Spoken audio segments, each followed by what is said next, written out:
എല്ലാവർക്കും പൊളിമച്ചാൻസ് യൂട്യൂബ് ചാനലിലേക്ക് സ്വാഗതം. ഈ വീഡിയോയിൽ ഞാൻ എൻ്റെ ക്രക്സ് ബൈക്കിൻ്റെ റിസ്റ്റോറേഷൻ വീഡിയോ ആണ് ചെയ്യാൻ പോകുന്നത്. അപ്പോൾ ഏകദേശം 15 കൊല്ലമായിട്ടുണ്ട് എൻ്റെ ഈ വണ്ടി. അപ്പോൾ ഒരു ടെസ്റ്റ് വരുന്നുണ്ട്. അപ്പോൾ അതുകൊണ്ട് തന്നെയാണ് ഈ റിസ്റ്റോറേഷൻ്റെ വീഡിയോ ഞാൻ ചെയ്യാൻ പോകുന്നത്. അപ്പോൾ എൻ്റെ വണ്ടി ഇപ്പോൾ 1635 കിലോമീറ്റർ ഓടിയുണ്ട്. എൻജിൻ പണി കഴിഞ്ഞിട്ടാട്ടുള്ളത് പറയണത്. അപ്പോൾ എൻജിൻ പണിക്ക് വേണ്ടിയിട്ട് ഞാൻ ആട്ടൂർ ഭാഗത്തുള്ള ജിത്തുവേട്ടൻ്റെ വർക്ക്ഷോപ്പിലാണ് കൊടുത്തത്. ഹോട്ട് പിസ്റ്റൻസ് എന്നാണ് ആളുടെ വർക്ക്ഷോപ്പിൻ്റെ പേര്. അപ്പോൾ എൻജിൻ അയച്ച് ഫുള്ളായിട്ട് അടിപൊളിയായിട്ട് ആൾ പണിത് തന്നു. അപ്പോൾ അതിന് ഏകദേശം ഒരു 8000 രൂപയാണ് ആയത്.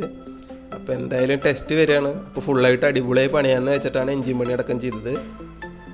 അപ്പോൾ എൻജിൻ പണിതതിൻ്റെ കൂടെ ഞാൻ അതിൻ്റെ മീറ്ററും കൂടി ഒന്ന് റീസെറ്റ് ചെയ്തു. കാരണം എന്താണെന്ന് വെച്ചാൽ ഇനി ഇതെന്തായാലും നമുക്ക് ഓടിച്ച് തീർക്കാൻ പറ്റും. അപ്പോൾ ഇനി നമ്മുടെ റീടെസ്റ്റിൻ്റെ ബാക്കി കാര്യങ്ങളിലേക്ക് കിടക്കുകയാണ്. അപ്പോൾ ഇതിൻ്റെ ഇൻഡിക്കേറ്റേഴ്സൊക്കെ കണ്ടില്ലേ, അത്യാവശ്യം പഴകിയുണ്ട്. അപ്പോൾ ഇൻഡിക്കേറ്റേഴ്സൊക്കെ എന്തായാലും മാറണം. പിന്നെ ഉള്ളിൽ ക്രാക്കുകളും അതുമാതിരി ചെളിയുണ്ട്. അപ്പോൾ സ്വിസ് ഓട്ടോ പ്രൈവറ്റ് ലിമിറ്റഡിൻ്റെ സ്ക്വയർ ഇൻഡിക്കേറ്റേഴ്സാണ് ഞാൻ യൂസ് ചെയ്യണത്. എനിക്ക് ഈ ഇൻഡിക്കേറ്റേഴ്സ് ഇഷ്ടമായി. പിന്നത്തെ കാര്യം എന്ന് വെച്ച് കഴിഞ്ഞാൽ ഇതിനൊരു ക്രോം ഫിനിഷ് ഉണ്ട്. അതോടുകൂടിയാണ് ഞാൻ ഈ ഇൻഡിക്കേറ്റേഴ്സ് വാങ്ങിയത്. അപ്പോൾ വീഡിയോൻ്റെ ഇടയിൽ എൻ്റെ 2 പൂച്ചകൾ വന്നിട്ടുണ്ട്. അപ്പോൾ അങ്ങനെ പിന്നെ ഈ സൈഡിൽ നോക്കുകയെന്ന് വെച്ച് കഴിഞ്ഞാൽ എൻ്റെ വണ്ടിയുടെ ടാങ്കിലൊക്കെ അത്യാവശ്യം ചെറിയ പെയിൻറ്റിൻ്റെ മിസ്സിങ് വന്നിട്ടുണ്ട്. പിന്നെ അത്യാവശ്യം നല്ല രീതിക്ക് തുരുമ്പ് വന്നിട്ടുണ്ട്. പിന്നെ എൻജിൻ്റെയൊക്കെ പെയിൻറ്റ് നിങ്ങൾക്ക് നോക്കിയറിയാം മാറിയിട്ടുണ്ട്.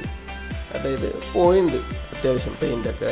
പിന്നെ നമ്മുടെ ക്രാഷ് ഗാർഡിലെ പെയിൻറ്റ് പോയിട്ടുണ്ട്. നമ്മുടെ സീറ്റ് കവറൊക്കെ മാറണം. പിന്നെ ബാക്കിൽ കാരിയറൊക്കെ കണ്ടിട്ട് ഈ തുരുമ്പൊന്നും പറ്റില്ല. ഒരു പൊടിക്ക് തുരുമ്പ് പാടില്ല നമ്മുടെ വണ്ടി ടെസ്റ്റിന് കൊടുക്കുമ്പോൾ. അപ്പോൾ ഇൻഡിക്കേറ്റേഴ്സൊക്കെ മാറ്റി സെറ്റ് ചെയ്തിട്ടുണ്ട്. നമുക്ക് അതിൻ്റെ ഇൻഡിക്കേറ്ററിന് തന്നെ ഒരു ഭംഗിയുണ്ട്.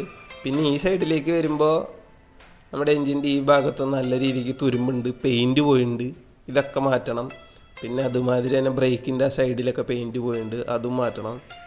നമ്മുടെ വണ്ടിയുടെ പെയിൻറ്റിങ് ഫുള്ളായിട്ട് തീർത്തിട്ടുണ്ട്. അപ്പോൾ നിർത്തി പെയിൻറ്റ് അടിക്കുകയാണ് ചെയ്തത്. പാടൂക്കാട് ഭാഗത്താണ് ഞാൻ പെയിൻറ്റിങ് വർക്ക് കൊടുത്തത്. ഏകദേശം 3500 രൂപ ആൾ വാങ്ങി. അപ്പോൾ നിങ്ങൾക്ക് ഈ പെയിൻറ്റിങ് വർക്ക് ഇഷ്ടമായി കഴിഞ്ഞാൽ അതൊന്ന് കമൻറ്റ് ചെയ്യുക. പിന്നെ ഈ പ്രൈസ് കൂടുതലാണോ കുറവാണോ എന്ന് നിങ്ങൾക്ക് കമൻറ്റ് ചെയ്യാം. അപ്പോൾ ഏകദേശം നിങ്ങൾക്കിപ്പോൾ നോക്കാം, എല്ലാ ഭാഗത്തും ആൾ പക്ക പെർഫെക്റ്റായിട്ട് ചെയ്തു വെച്ചിട്ടുണ്ട്. അപ്പോൾ അതിൻ്റെ വീഡിയോ എനിക്ക് എടുക്കാൻ പറ്റിയില്ല, സോറി, തിരക്ക് കാരണം എനിക്ക് എടുക്കാൻ പറ്റിയില്ല. പിന്നെ ആൾ നമ്മുടെ ഈ ക്രോം ചെയ്യേണ്ട ഭാഗത്തൊക്കെ ആൾ പെയിൻറ്റ് ചെയ്യാണ് ചെയ്തത്. തുരുമ്പ് വരച്ച് കളഞ്ഞിട്ട് സിൽവർ പെയിൻറ്റ് അടിക്കുകയാണ് ചെയ്തത് കാരിയറിൻ്റെ ഒക്കെ അവിടെ. അല്ലാണ്ട് അത് ഞാൻ ക്രോം ചെയ്തിട്ടില്ല. ഇനി വണ്ടിയുടെ ബാലൻസ് വർക്കിൽ സീറ്റ് കവറാണ് ഉള്ളത്. പിന്നെ നമ്പർ പ്ലേറ്റും. ഇത്രയും നല്ല ഫിനിഷിങ്ങിൽ വണ്ടി പെയിൻറ്റ് ചെയ്തിട്ടുണ്ട്. അപ്പോൾ ഇതും കൂടി മാറ്റാമെന്ന് വിചാരിച്ചു, സീറ്റ് കവറും കാര്യങ്ങളും. അപ്പോൾ അതിൻ്റെ കൂടെ എനിക്ക് നിങ്ങൾക്കൊരു ഫ്രീ ആയിട്ടൊരു അഡ്വൈസ് തരാനുണ്ട്. നമ്മൾ പൈസ മുടക്കി വണ്ടി റീസ്റ്റോർ ചെയ്തിട്ടുണ്ട്. അതുമാതിരി എല്ലാ ആൾക്കാരും പൈസ മുടക്കി നല്ല നല്ല വണ്ടികൾ വാങ്ങുന്നുണ്ട്. അപ്പോൾ കൂടെ ഒരു നല്ല ഹെൽമെറ്റും കൂടി വാങ്ങുക. കാരണം നമ്മുടെ തലയാണ് മുഖ്യം. അപ്പോൾ ഒരു ആക്സിഡൻറ്റ് ഉണ്ടായിക്കഴിഞ്ഞാൽ ഹെൽമെറ്റാണ് നമ്മളെ രക്ഷിക്കുക. ഇനി ഒരു കാര്യം വിട്ടുപോയതെന്ന് പറഞ്ഞാൽ നമ്മുടെ ഈ ഹെഡ്ലൈറ്റ് മാറണം. കാരണം ഒരു ആക്സിഡൻറ്റിൽ അതിനൊരു ക്രാക്ക് വന്നിട്ടുണ്ടായിരുന്നു. അപ്പോൾ അതുകൊണ്ട് അതൊന്ന് മാറാനുണ്ട്. അപ്പോൾ അതിന് ഏകദേശം 500 രൂപയാണ് ചിലവായത്, ഹെഡ്ലൈറ്റും അതിൻ്റെ ബൾബിനും കൂടി വേണ്ടിയിട്ട്. ഇപ്പം ഞാൻ വന്നിരിക്കുന്നത് നമ്മുടെ തൃശ്ശൂർ KSRTC സ്റ്റാൻഡ് റെയിൽവേ സ്റ്റേഷൻ്റെ ഒക്കെ ഭാഗമായിട്ട് നഹദി കുഴിമന്തിയുടെ അടുത്തുള്ളൊരു നമ്പർ പ്ലേറ്റ് കടയിലാണ് വന്നിരിക്കുന്നത്. കാരണം എന്താണെന്ന് വെച്ച് കഴിഞ്ഞാൽ പഴയ നമ്പർ പ്ലേറ്റുകൾ യൂസ് ചെയ്യാൻ പാടില്ല എന്നപ്പോൾ പറഞ്ഞു റീടെസ്റ്റിൻ്റെ സമയത്ത്. കാരണം എന്താണെന്ന് വെച്ചാൽ അതിൽ IND ഇല്ല. അപ്പോൾ IND എന്നുള്ള ആ ഒരു സിമ്പിൾ പതിപ്പിച്ചിട്ടുള്ള നമ്പർ പ്ലേറ്റ് വയ്ക്കാൻ വേണ്ടിയിട്ടാണ് ഞാൻ അവിടെ വന്നിരിക്കുന്നത്. അപ്പോൾ നമ്പർ പ്ലേറ്റിന് ഏകദേശം ആൾ 350 രൂപ ചാർജ് ചെയ്തു. അത് കുഴപ്പമായിട്ട് എനിക്ക് തോന്നിയില്ല. ആൾ ആദ്യം പഴയ നമ്പർ പ്ലേറ്റ് അയച്ചു. പിന്നെ അതിനുശേഷം അവിടെ ഒന്ന് ക്ലീൻ ചെയ്തതിന് ശേഷം ഡബിൾ സൈഡ് ടേപ്പ് ഒട്ടിച്ചിട്ട് അവിടെ നമ്പർ പ്ലേറ്റ് വെച്ചു ആൾ. പിന്നെ ആൾ അതിനുശേഷം ഒന്ന് ഡ്രില്ല് ചെയ്തിട്ടുണ്ടായിരുന്നു. ഡ്രില്ല് ചെയ്ത വിഷ്വൽസ് ഞാൻ എടുത്തിട്ടില്ല. ഡ്രില്ല് ചെയ്തിട്ട് സ്ക്രൂ ഇടുകയാണ് ചെയ്തത്. ഈ കാണുന്ന IND സിമ്പിളാണ്.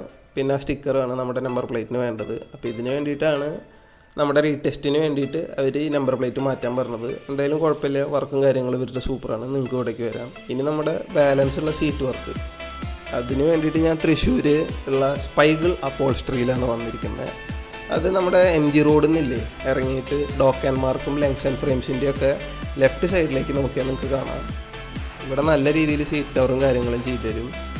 അപ്പോൾ ആളുടെ അടുത്ത് ചോദിച്ചിട്ട് തന്നെയാണ് വീഡിയോ എടുത്തത്. ആൾ ഓക്കെ എന്ന് പറഞ്ഞു. അപ്പോൾ നമ്മുടെ സീറ്റ് കവറൊക്കെ കഴിഞ്ഞിട്ടുണ്ട്, നല്ല ഫിനിഷിങ് ആയിട്ടുണ്ട്. പിന്നെ സൈഡിൽ നോക്കി നിങ്ങൾക്ക് ഹെഡ്ലൈറ്റ് മാറിയതായിട്ട് കാണാം. ഈ ഹെഡ്ലൈറ്റ് ഞാൻ മാറി, അതിൻ്റെ വീഡിയോ എടുക്കാൻ പറ്റിയില്ല. ഏകദേശം വണ്ടിയുടെ റീടെസ്റ്റും കാര്യങ്ങൾക്ക് വേണ്ടിയിട്ട് ഒരു 15-16 അടുത്ത് ചിലവായിട്ടുണ്ട്. അപ്പോൾ ഈ വീഡിയോ എല്ലാവർക്കും ഇഷ്ടപ്പെട്ടെങ്കിൽ ലൈക്ക് ചെയ്യുക, ഷെയർ ചെയ്യുക, സബ്സ്ക്രൈബ് ചെയ്യുക. അപ്പോൾ നമുക്കിനി അടുത്തൊരു വീഡിയോയിൽ കാണാം. Thank you for watching my channel.